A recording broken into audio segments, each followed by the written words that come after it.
Si te transportaras a América hace 100.000 años durante el Pleistoceno, te encontrarías en un mundo muy diferente. El clima sería más frío, el aire sería más seco y la fauna sería casi irreconocible. Aunque, si tuvieras muy mala suerte, te cruzarías con un animal que en principio te resultaría muy familiar a una criatura muy conocida hoy en día, el lobo. Sin embargo, este cánido no es el tipo de lobos con el que estamos familiarizados, sino que era algo posiblemente mucho más feroz y mortífero. Este es el lobo terrible. La existencia de esta poderosa bestia se conoce desde hace mucho tiempo, ya que restos de grandes lobos extintos han sido encontrados por todos los Estados Unidos por mucho tiempo, incluso tan en el pasado como en 1850, aunque en aquella época no estaba claro que todos estos fósiles pertenecieran a la misma especie. Además, al examinarlos, los paleontólogos creyeron que estos restos pertenecían a un género ya establecido, Canis, que incluye tanto especies extintas como vivas, como lobos, perros, coyotes y chacales dorados. Por ello, se le denominó la especie Canis primevus. Sin embargo, poco después de su descripción, su nombre fue cambiado formalmente a Canis dirus, que se traduce como lobo terrible. Por supuesto, de ahí es donde viene su nombre coloquial. Por mucho tiempo se pensó que era una especie extinta de lobo, pero al final resultó no ser lobo. Esta sorpresa no se desveló hasta 2021, cuando los análisis de ADN demostraron que los lobos y los lobos terribles no están estrechamente emparentados, sino que se trata de dos linajes muy divergentes, cuyo antepasado común más reciente tiene más de 5,7 millones de años de edad, lo que llevó a un cambio de clasificación, pasando a denominarse Enoción dirus. Más encima, también se ha descubierto que el lobo gris ni siquiera es el pariente vivo más cercano del lobo terrible, siendo el chacal africano el verdadero. Dicho esto, los científicos observaron que el lobo terrible era físicamente más parecido a los lobos grises que a los chacales. Ambos poseían estaturas, plantas corporales y proporciones similares. Estas similitudes parecen ser resultado de la evolución convergente, que se produce cuando dos organismos que carecen de un ancestro común reciente acaban por ser muy parecidos al adaptarse de forma independiente a un nicho ecológico similar. Y sabemos que este es el caso del lobo terrible y el lobo gris, como ambos coexistieron en Norteamérica durante miles de años. A pesar de que ambos compartían numerosas similitudes, el lobo terrible poseía ciertos rasgos y características que lo hacían único y aún más aterrador que el lobo gris, siendo uno de los rasgos más reconocibles su impresionante tamaño. Los paleontólogos han calculado que un adulto típico podía pesar entre 60 y 68 kilogramos, lo que lo hacía tan grande en promedio como los lobos grises más grandes.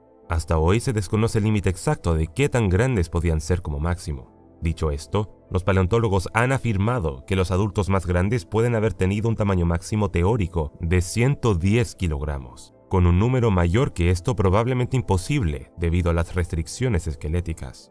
Dejando esto de lado, los tamaños que se han confirmado aún significan que el lobo terrible fue uno de los cánidos más grandes de la historia, siendo más grande que cualquier especie del género Canis. Sin embargo, no todos los lobos terribles alcanzaron esta gloria en cuanto a estatura, ya que había dos subespecies diferentes, Enoción dirus gildei y Enoción dirus dirus, que diferían en tamaño. Estas dos subespecies vivían en lugares distintos. Gildei se encontraba desde California hasta México, mientras que dirus dirus vivía en zonas al este de la Gran Divisoria Continental. Dirus dirus era la subespecie más grande, a razón de 10 a 15% más grande que Gildei, y también tenía extremidades proporcionalmente más largas, lo que indicaba que estaba mejor adaptada para correr. Las razones detrás de estas diferencias no están claras para los científicos, pero la mayoría cree que fue el resultado tanto de factores ambientales como de los tipos de presas disponibles en el entorno de cada subespecie.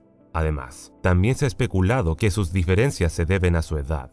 Dirus dirus era la subespecie más reciente, lo que hace pensar que con el paso del tiempo se produjo un cambio en América que provocó que los lobos terribles crecieran más grandes. Esto fue claramente una mala noticia para todos los demás, ya que incluso la subespecie más pequeña era una máquina asesina. Tanto ella como su contraparte más grande poseían una mordida única, que es considerada por los paleontólogos como la más avanzada de cualquier especie de lobo. Esta mordida se debía a su cráneo relativamente grande, que en vida tenía grandes músculos temporales a ambos lados de la cabeza. Esto le permitía morder con una fuerza extrema para su tamaño. De hecho, el lobo terrible tenía, kilo por kilo, la mordida más poderosa de cualquier mamífero placentario, siendo capaz de morder con más del doble de fuerza que Smilodon, un depredador coexistente que podía llegar a pesar 4 veces más que el lobo terrible. Junto a su mandíbula increíblemente eficaz, el lobo terrible tenía una dentición única que llevaba su mordida al siguiente nivel. Sus dientes molares estaban especialmente adaptados para cortar carne, y sus caninos tenían el mayor nivel de flexibilidad visto en cualquier cánido. Esta flexibilidad no solo apoyaba la hipótesis de que tenía una mordida inmensa, sino que también indicaba que estaba bien adaptado para luchas con las presas una vez que las tenía en sus fauces. Por desgracia para las presas de los lobos terribles, lo más probable es que tuvieran que vérselas con más de un solo mordisco infernal a la vez, debido a que el lobo terrible era casi con toda seguridad una criatura social que vivía en manada. Esta creencia se debe a varios yacimientos de América que contienen numerosos lobos terribles que murieron en el mismo momento y lugar. Uno de los yacimientos más famosos son los pozos de asfalto de La Brea, que hace mucho tiempo sirvieron de trampa para los depredadores, enterrando a muchos en sus pegajosas fosas. La gran cantidad de lobos terribles encontrados en este lugar ha sido suficiente para convencer a muchos de que mostraban un comportamiento gregario. Se desconoce el tamaño exacto de estas manadas, pero se estima que contaban con entre 12 y 30 individuos. Con tales números y habilidades, muchos creen que el lobo terrible era un experto en abatir a la gran megafauna con la que convivía, y en los últimos tiempos esta creencia se ha visto confirmada por análisis isotópicos.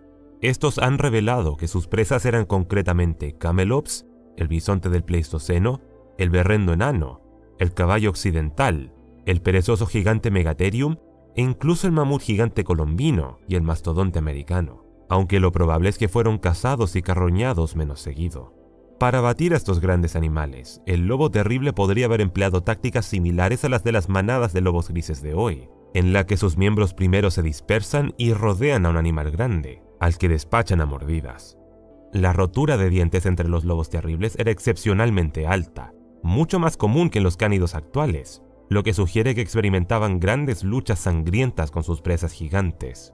Los paleontólogos también notaron que no se especializaba en una sola presa, y que más bien tenía una dieta bastante equilibrada, hipercarnívora, o sea que más del 70% de su comida era carne, aunque, al igual que los lobos actuales, se cree que las manadas de lobos terribles comían bayas y otras frutas cuando se presentaba la ocasión o para complementar ciertos nutrientes que faltaban en su dieta.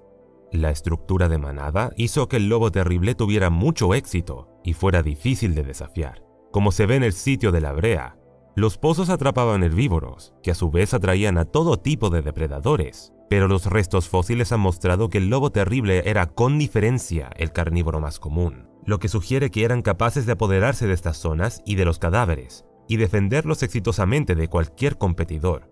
Estas manadas estaban lideradas por una pareja, y el resto de sus miembros eran descendientes del año anterior y del actual. Esto también significa que el lobo terrible practicaba relaciones monógamas, otro comportamiento que se observa en los lobos grises. La vida en manada del lobo terrible fue su verdadero fuerte, y les permitió expandirse a muchos hábitats distintos, como llanuras abiertas, praderas, sabanas áridas, montañas y estepas. Por supuesto, esto significa que cubrieron mucho territorio, y sus restos muestran que se esparcieron a través de los Estados Unidos, varias partes de México e incluso Canadá. También se han encontrado restos de lobo terrible en China, lo que hace suponer que habían cruzado el estrecho de Bering hace decenas de miles de años. Los restos chinos, en concreto, datan de hace 40.000 años, pero es posible que el lobo terrible llegara antes que esto. Esta expansión es sin duda impresionante, pero la relativa falta de restos fuera de América sugiere que no tuvieron el mismo éxito más allá de su área de origen, y algunos apuntan a la competencia como la razón. Por ejemplo, en Eurasia se habrían enfrentado a la hiena de las cavernas, que era un depredador muy extendido y bien establecido, causando enormes desafíos para el lobo terrible.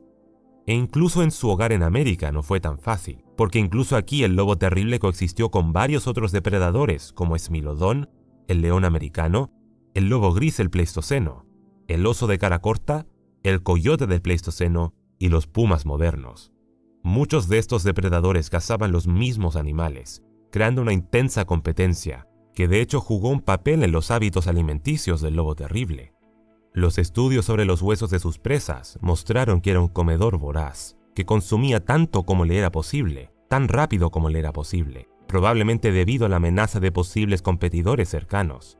Los humanos también podrían haber sido un obstáculo para estos grandes cánidos, como ambos coexistieron durante miles de años. Los humanos llegaron a Norteamérica hace más de 20.000 años, y el lobo terrible persistió hasta hace 9.500 años. Eso sí, aún no se han descubierto pruebas directas de interacciones entre ambos. Por desgracia, el lobo terrible no parece haber sobrevivido más allá de hace 9.000 años, y su extinción ha intrigado a muchos, ya que parecía tener a su favor sus números, su tamaño y las adaptaciones a la mandíbula.